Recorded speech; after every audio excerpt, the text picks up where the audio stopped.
Good morning, guys. Today we're going to apply Newton's third law to non-trivial situations. So we're going to look at a bunch of case studies, if you will, examples, situations, and think about them in terms of Newton's third law and learn about them. Okay, so we're going to start off with an astronaut here. The astronaut has a mass of 200 kilograms rather, and the telescope that he's working on has a mass of 10,000 kilograms, and they're in free fall in orbit around space. So that's how it is, astronauts. So the astronaut is shoving the telescope with a force of 1,000 newtons, and what we want to know is how much force acts against the telescope and in what direction, and how much force acts against the astronaut and also in one direction. Now, I'm going to be doing this a lot in this video, but I want you to pause the video at this point and think about the answer. And then when you have an answer in your head, then continue the video. So if you haven't paused it already, pause it to come up with an answer. And now we will have the answer because you've unpaused it, and here it is. So the answer is that the force from the astronaut acting on the telescope is to our right. We're assuming this thing here is the telescope, and it's going to be 1,000 newtons because that was the force that the astronaut applies. And then the force of the telescope on the astronaut is also 1,000 newtons, but it's in the opposite direction. So equal magnitude, opposite direction. Now, the follow-up question here is, I want you to calculate the acceleration of the astronaut and the acceleration of the telescope. Same situation, 200 kilograms for the astronaut, 10,000 kilograms for the telescope. The force is 1,000 newtons. Here are the formulas you can use. So pause the video, come up with answers. So I'm going to start it up again in, let's see, 3, 2, 1, and here's our answers. Okay, so for the astronaut, 1,000 newtons, 200 kilograms comes out to be 5 meters per second squared is the acceleration of the astronaut. And for the telescope, much more mass, 10,000 kilograms and the same force, so the acceleration is 0.1 meters per second squared. Now, why do I want you to do this? Why do we want to think about this? Because it's a common confusion among students and people that are learning about this stuff, that if the force on both objects is the same, that therefore the acceleration must be the same. And we can see from this example that that's not true. We have the same force acting on both objects, the astronaut and the telescope, but the acceleration of the two objects is different because the mass is different. Okay, so third law says that the force will be the same. Third law does not say that the acceleration will be the same. And it's very unusual that it would be the same. The only time you'd have the same acceleration with the same force is if you have the same mass. That doesn't happen a whole lot in the real world.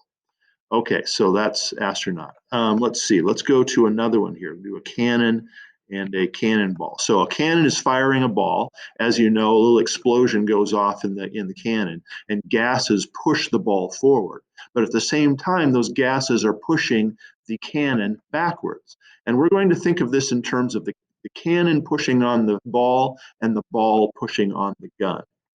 Okay, so the first question is, which experiences the greater force, the cannon or the ball?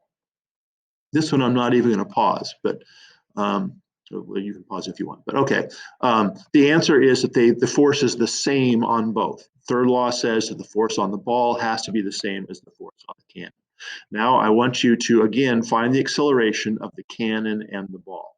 So pause it, do the math. This is all the information. Cannon is 500 kilograms, ball is 5 kilograms. The force is 600 newtons acting on each of them. So find the force on the cannon and the ball. And we're going to start again in 3, 2, 1. Here we go. Acceleration of the cannon, that's the gun itself, is 1.2 meters per second squared, and the acceleration of the ball is 120 meters per second squared. So as you know from watching war movies, the cannon recoils when you fire. It does get accelerated backwards a little bit, but the ball goes a lot faster because it's the same force acting on much less mass, so the acceleration is greater, so the final speed is much greater as well. Okay, now we're going to go to some strange ones. So here we have a situation where we have 100 newtons hanging from each side of a spring scale. So this is a spring scale that the more you pull on it, the higher the weight that it reads. So we want to know, what does the scale read here? 100 newtons, 200 newtons, or 0 newtons? Pause it, think about it a little bit. Try to think it through. Think it in terms of the third law and the forces that are acting on this thing. We'll start again in 3, 2, 1. All right. The answer is, and this is maybe a little surprising, is that the answer is 100 newtons. It reads 100 newtons. So the scale reading is 100 newtons, and this kind of talks you through the reasoning on it. If you have the scale supporting 100 newtons just hanging, obviously it would read 100 newtons. Now, if you ran the string around a pulley and attach it to the wall, it'd still read 100 newtons. If you then move the scale up to the horizontal portion there, it's still going to read 100 newtons. And here's the kicker. If you then hang 100 newtons off the other side, then the weight on the left is providing the 100 newtons of tension to keep this thing from accelerating and dropping and falling to the floor. So it doesn't matter if it's attached to the wall or to another 100 newton weight, the tension in the string is still 100 newtons. Another way to think about this is the wall pulls on this string with a force of 100 newtons. The wall is capable of pulling with more force, but it only pulls with 100 newtons because third law says that it pulls with the same force that it is pulled on. So yeah, if you hang 100 Newton weight over on this side and 100 Newtons on this side, the scale in the middle will read 100 Newtons. Kind of a counterintuitive result. But look at it and think about it. Okay, let's move on to the next one here. We have a tug of war between Arnold Strongman and Susie Small. They pull on opposite ends of a rope, and the question is, who is exerting the greatest force on the rope? And the question is, who is producing the greatest force? Not who can, who is. So that's a hint. Okay, so pause it for a second and think about this. Unpause it in 3, 2, 1. Okay, the answer is that it's both the same. However hard Susie pulls on the rope, that's how hard Arnold pulls on the rope. Now, if you've ever been in a tug of war with a little kid or a dog or a cat or something like that, you know that you don't have to pull very hard to win. And if you do pull really hard, you're either going to pull the rope out of Susie's hands or fling her. You know, she's going to go flying across the ground toward you. So to match the force, Arnold does not have to pull very hard. So they're both pulling the same tension. Now, another way to think about this, if that doesn't make sense, is what if we have Arnold stand on a frozen pond? So there's a very little friction between Arnold's feet and the ground. In this case, Susie is going to win. She's standing on solid ground. She could get a good grip with her feet.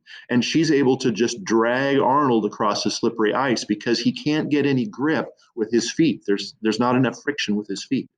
So really what wins tug of war is the friction between the ground and the participant's feet. That's how you win, is by increasing your friction with the ground. Then if you have the physical strength to match the force, then you're good to go. It's also an advantage if you're heavier because there's more friction with the ground if you're heavier. Also, if you're heavier, you have more inertia and it's hard to accelerate you. So if there's a back and forth in the tug of war, the team with more mass will usually win. Okay, Arnold Strongman and Susie Small. Now, what do we have next year? Let's see, we got those. So that's